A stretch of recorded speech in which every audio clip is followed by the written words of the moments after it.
Dear student, अब आप कक्षा 12 की मैथ्स की एक्सरसाइज 1.2 ले लीजिए। इसके क्वेश्चन भी मैं आपको सेंड कर दूंगा। यहाँ पर अब आपको प्रूव करना, पहला क्वेश्चन है कि F such that R to R, F जो प्रतिचित्रण है वो रियल नंबर से रियल नंबर में, लेकिन किसके द्वारा परिभाषित है? एफ एक्स बराबर 1/x। मतलब अगर आप एक का निकालना चाहते हैं प्रतिचित्रण तो 1/1, दो का निकालना चाहते हैं तो 1/2, 1/3, 3 का 1/2 का निकालना चाहें अगर आप इस परिभाषा के अनुसार f 1/2। जरा आप थोड़ा माइंड को अलर्ट कीजिए, समझने का प्रयास कीजिए। f 1/2 इसका मतलब होता है कि इस फलन में जहां पर x है वहां पर 1/2 रख दीजिए आप, तो ये क्या आ जाएगा? 1/x है तो 1/1/2, अरे उल्टा हो जाएगा 2।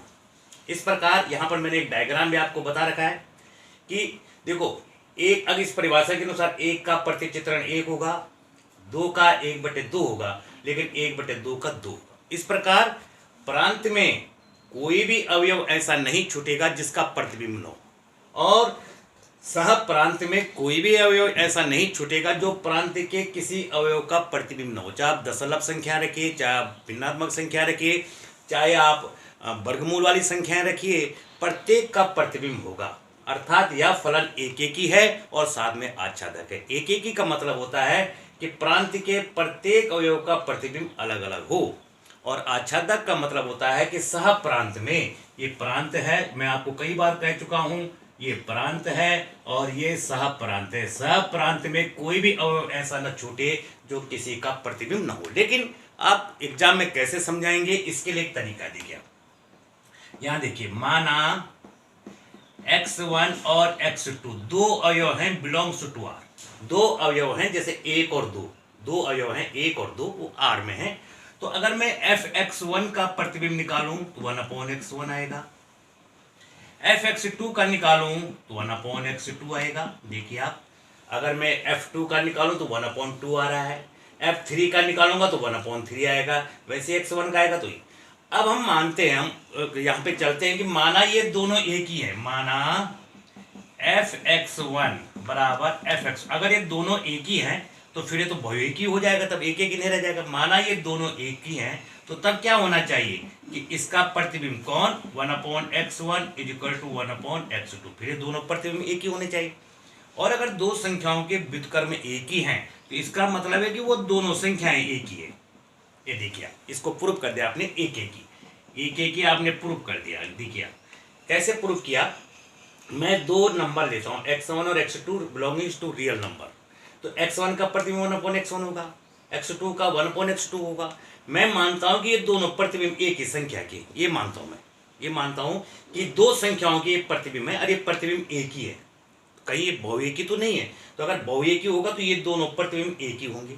अगर ये दोनों प्रतिबिंब एक है तो 1/x1 और 1/x2 बराबर होंगे। इसका मतलब x1 बराबर क्या होगा? x2। अर्थात अगर दो प्रतिबिंब एक ही हैं तो वो संख्याएं अलग अलग न हो के एक ही संख्याएं हैं। अगर आपने ये प्रतिबिंब है, ये सह प्रांत में है, ये प्रांत में नहीं है, fx1 और fx2, ये प्रतिबिंब बन चुका है, f माने फंक्शन हो चुका है, इसका काम इसमें आपने मान रख दिया, इसमें मान रख दिया है।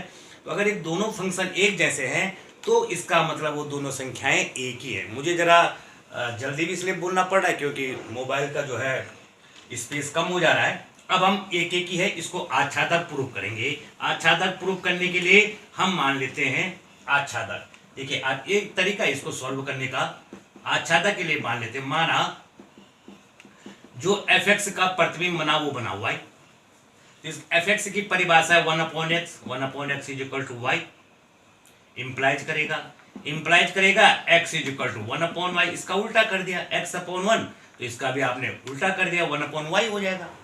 अब मैं f1/y का प्रतिबिंब निकालता हूं, 1/y का, तो यहां परिभाषा में रखूंगा 1/x में, तो हो जाएगा 1/1/y, और ये y उल्टा हो जाएगा y। देखिए आप fx लेके चले थे, माना किसी चीज का जो प्रतिबिंब है वो y है, किसी का प्रतिबिंब, ये प्रतिबिंब है, ये अवयव नहीं, अवयव का प्रतिबिंब क्या है? y। तो 1/x = y, तो x = 1/y, और फिर मैं 1/y का मान निकालूंगा ऐसे, और वो y के बराबर आ जाएगा। तो ये क्या हो जाएगा? आपका आच्छादक। दरअसल आपने करना क्या है, प्रत्येक क्वेश्चन में जहां आपको आच्छादक प्रूफ करना हो, जो परिभाषा है उस fx को y के बराबर रखिए।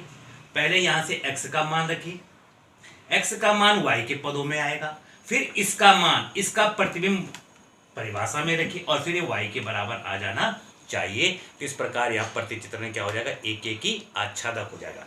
अब यहाँ पर आप इसको नोट कर लीजिए, यहाँ पर आपको समझाया गया है, शायद आपने नोट कर लिया होगा क्योंकि फिर वीडियो ज़्यादा लंबी हो जा रही है, डाउनलोड करने में दिक्कत हो रही है।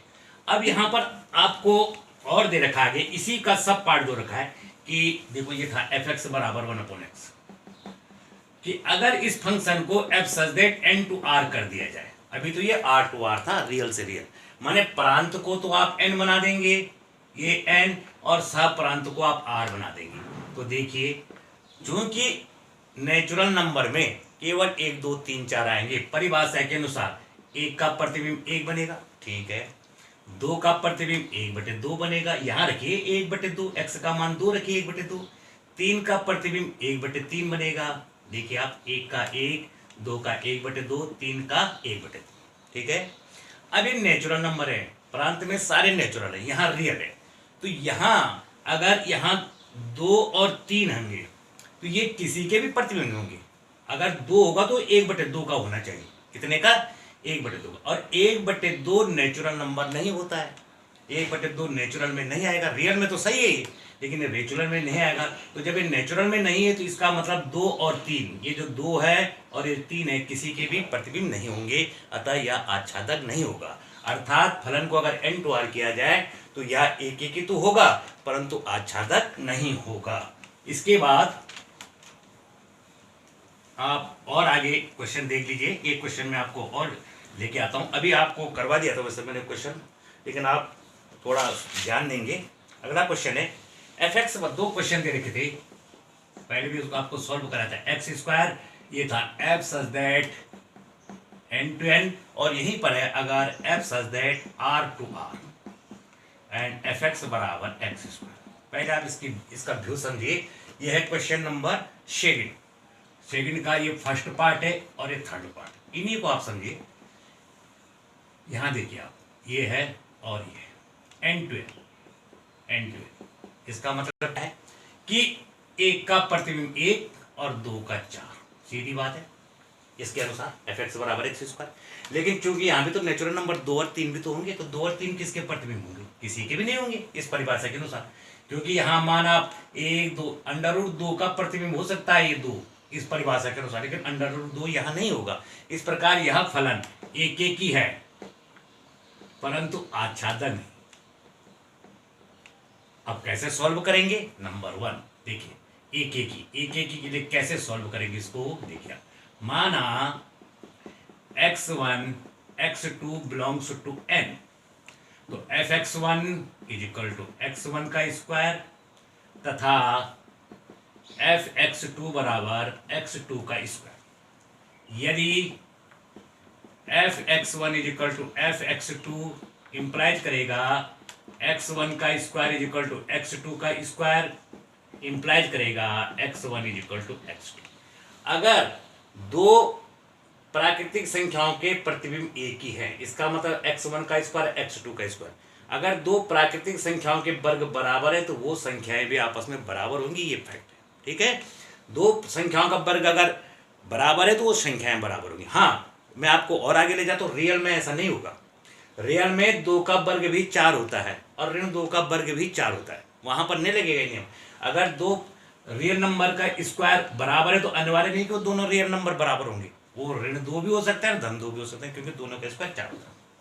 इसके बाद हम इसको प्रूव करेंगे आच्छादक।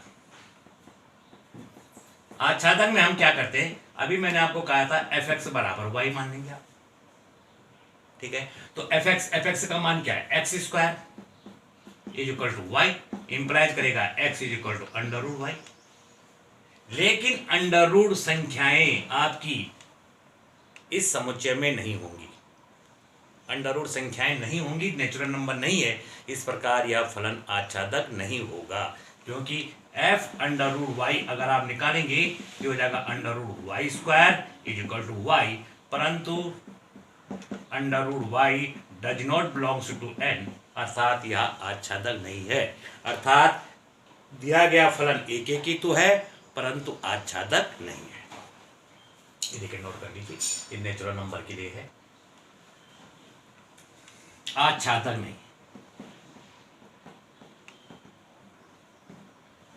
इस प्रकार आप F such that R to R में देखिए, वहां पर आपको क्या करना है कि माना x1 x2 belongs to are, ये तो ठीक है, ये fx1 बराबर x1 का स्क्वायर, fx2 बराबर x2 का स्क्वायर, यही लिखेंगे, fx1 बराबर x2, तो x1 का square is equal to x2 का स्क्वायर, परंतु ये अनिवार्य नहीं है कि x1 is equal to x2, अनिवार्य आप लिख देंगे x1 is equal to x2, अनिवार्य नहीं है, आप यहाँ पर दे भी देंगे f2 का, अभी आप इसको नोट कर लीजिए थोड़ा,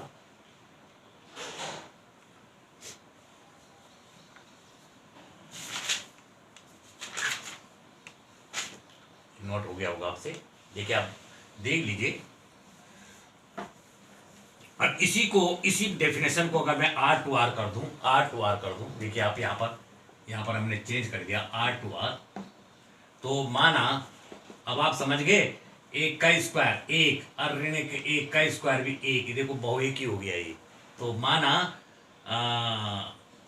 x1 and x2 belongs to r, तो fx1 is equal to x1 का square, fx2 is equal to x2 का स्क्वायर, यदि fx1 is equal to fx2 then implies करेगा x1 का square is equal to x2 का square is equal to x1 is equal to x2, अनिवार्य नहीं है।